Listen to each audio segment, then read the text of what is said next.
ও গো, আমি এভাবে অসুস্থ হয়ে পড়ে আছি, আর ছেলেটাও বেকার, চাকরি বাকরি কিছুই পেল না, আবার মাঠেও কাজ করতে পারবে না।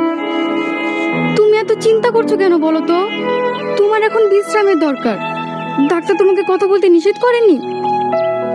মনে করি এসব নিয়ে ভাববো না, কিন্তু ছেলে পিলের মুখের দিকে তাকিয়ে না চিন্তা করে থাকতে পারি না।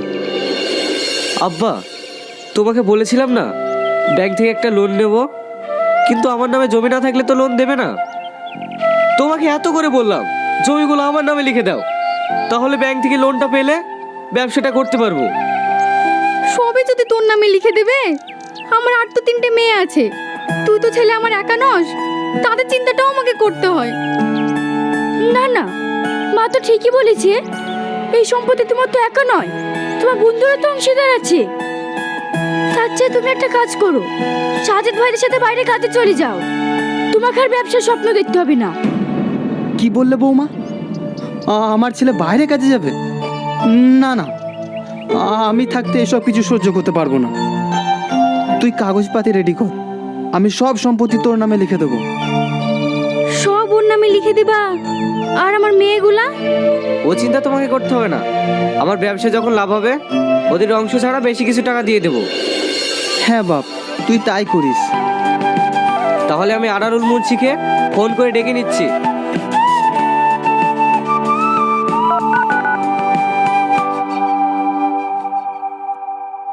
সালমা, তাহলে থাক, আমি আসছি, তোর ভাই আবার খেয়ে কাজে যাবে। ঠিক আছে, আবার এসো।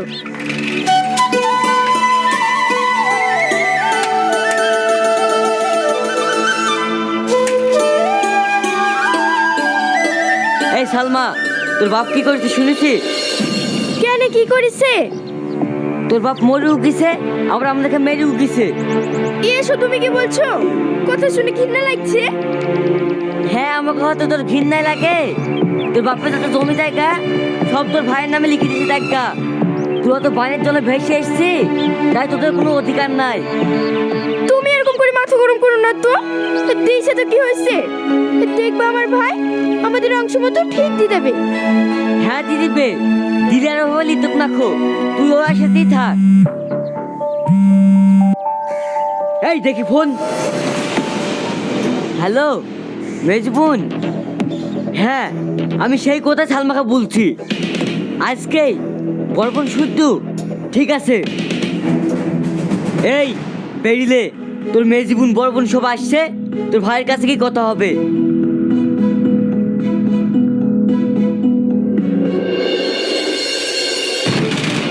মা, ভাই এটা কি ঠিক করলো বলো? আমরা কি অংশ মতো কিছুই পাবো না? রিনা, তুমি কি চুপ করবে? চুপ করবে কেন? এটা কি চুপ করার মতন কাজ করেছে? চুপ করবে না তো তাহলে নাচো, যেমন ট্যাংরা মাছের মতো লাফাতে লাফাতে আসছে দেখো। সব নাটে ঘুরা হচ্ছে তুমি, তোমার তো মজা লাগছে। সব জমিগুলো তুমি একলা লিখছো যে। বিশু, তুমি চুপ করো। চুপ করবে মানে? বিশু ভাই ঠিকই বলছে। তোরা থামবি? শাইন বলছে তো আমাদের অংশ মতো আমাদের দিয়ে দেবে। শোন, তোরা আর এই নিয়ে ঝামেলা করিসনি, যে দিয়ে গেছে সে তো আর নেই। দেখিস তোর ভাই তোদেরকে ফাঁকি দেবে না। সব শালাকে আমার চিনা আছে। এই সালমা বেরিয়াই, এই বাচ্চার এক মুহূর্ত থাকবো না। সব সময় তোমার মাথা গরম হয়েই থাকে। এই তো আসলাম, মার সঙ্গে দুটো কথা বলবো, তারপরে তো যাব। এই তুই আসবি না আমি চলে যাবো?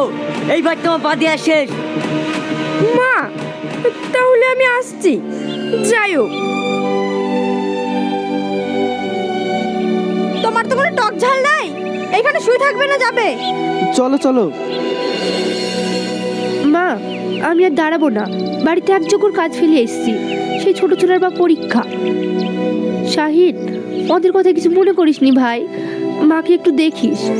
শ্রাবণী, যাস।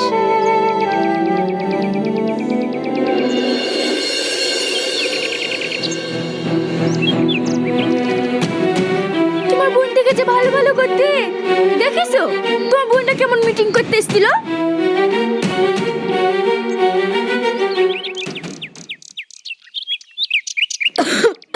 শ্রাবণী, আমার ওষুধগুলো একটু দাও না।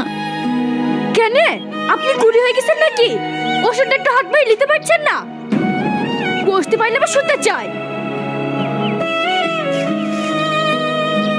এই তো খোলো।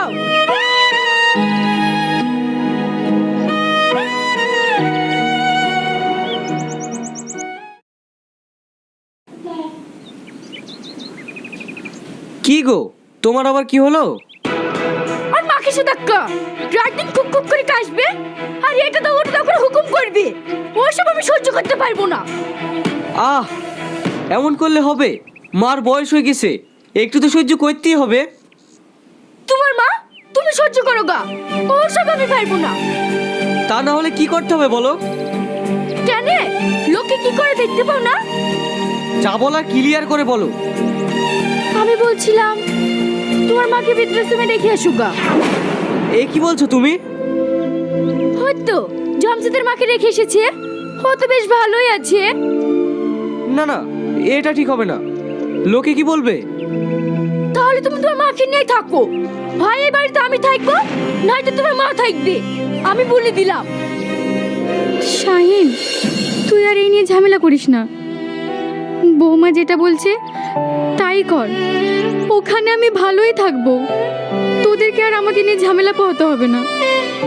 মা, শোন, আমি ওখানে গেলে তো পর হয়ে যাচ্ছি না? তুই চাস না আমি ভালো থাকি? তুই আমাকে কালকেই রেখে আয়। ঠিক আছে মা, তাই হবে।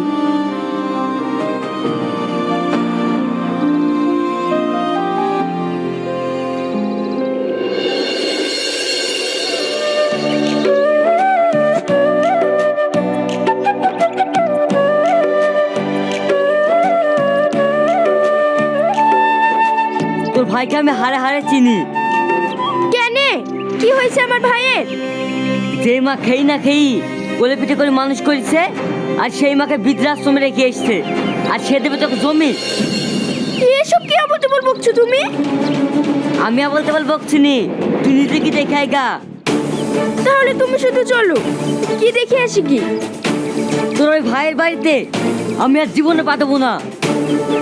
ভাইয়ের বাড়ি না, ওই আশ্রমে কি মাকে দেখে আসি কি? তাহলে যেতে হবে একদিন।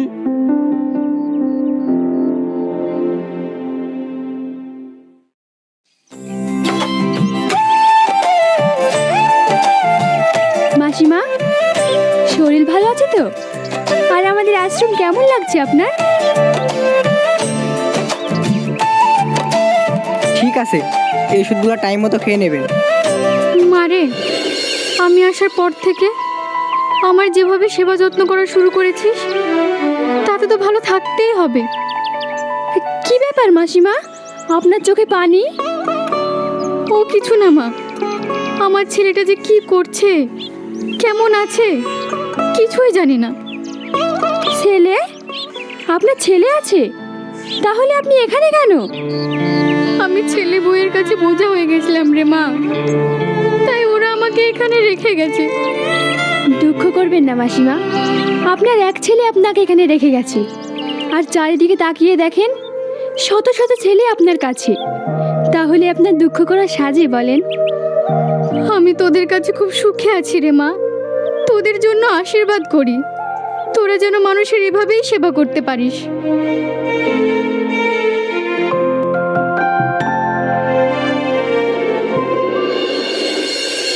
শাহিনবাবু বাড়িতে আছেন?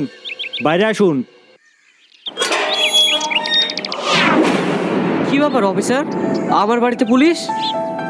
আপনি যে জমি দলিল দিয়ে লোন নিয়েছিলেন, সেই টাকা দেওয়ার সময় পার হয়ে গেছে, আর আমাদের অফিস থেকে দুজন লোক এসেছিল, তাদেরকে আপনি অপমান করেছেন, সেই কারণে আপনার সিভিল খারাপ হয়ে গেছে।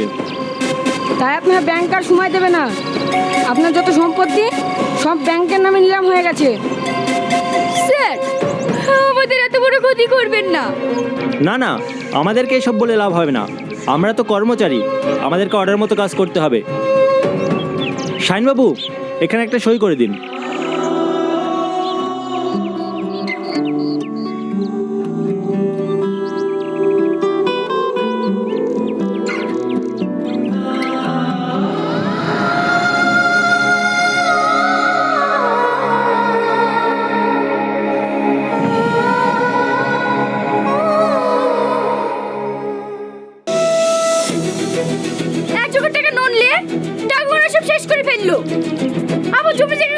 চিটাং হয়ে গেল। তাতে আমার কি করার আছে? তুমি তো বললে লোন নিয়ে ব্যবসা করলে অনেক টাকা ইনকাম হবে, আর সেই ব্যবসাতেই আমি ফেসে গেলাম। এখন যা বুঝছে তোমার জমি জায়গা গেছে, এবার বাড়িটাও যাবে। আমি তোমার বাড়িতে আর এক বন্ধ থাকবো না, থাকো তোমার বাড়ি নিয়ে। শ্রাবণী, তোমার কথা শুনে তো আমি সব... আর তোমাকে আমার কথা শুনতে হবে না, আমি এক্ষুনি বাড়ি ছেড়ে চলে যাচ্ছি। শ্রাবণী, শোনো শোনো, যেও না বলছি।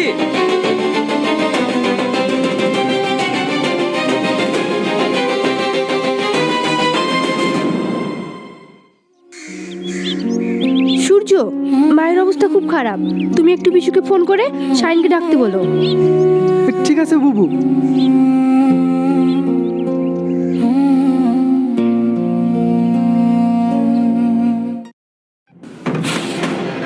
সালমা, তুমি তাড়াতাড়ি বেরিয়ে যাও, মায়ের অবস্থা খুবই খারাপ। সূর্য ভাই ফোন করেছিল। হ্যাঁ? মায়ের অবস্থা খুবই খারাপ। ঠিক আছে, আমি যাচ্ছি। ভাই, সালমা, আমার সব শেষ হয়ে গেছে রে বোন। কেন ভাই, কি হয়েছে? আমার জমি থেকে সব নিলাম হয়ে গেছে, তাই শ্রাবণীও আমাকে ছেড়ে চলে গেছে। ঠিকই আছে, সারাদিন বউ বউ করে পাগল হয়ে থাক, এবার হয়েছে। ওগো তুমি থামবা। ভাই, তুই তাড়াতাড়ি চ, সূর্য ভাই ফোন করেছিল, মায়ের অবস্থা খুবই খারাপ। হ্যাঁ, মায়ের অবস্থা খুব খারাপ। ঠিক আছে, তুই এক্ষুনি রেডি হইলে।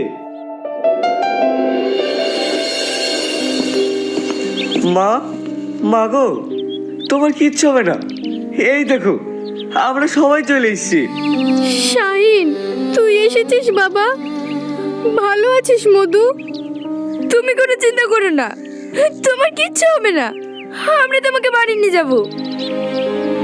না রে মা, আমি এখানে খুব ভালোই আছি, আমি এই আশ্রম ছেড়ে কোথাও যাব না। যতদিন বাঁচবো আমি এই আশ্রমেই থাকতে চাই। তোরা ভালো থাকিস মধু।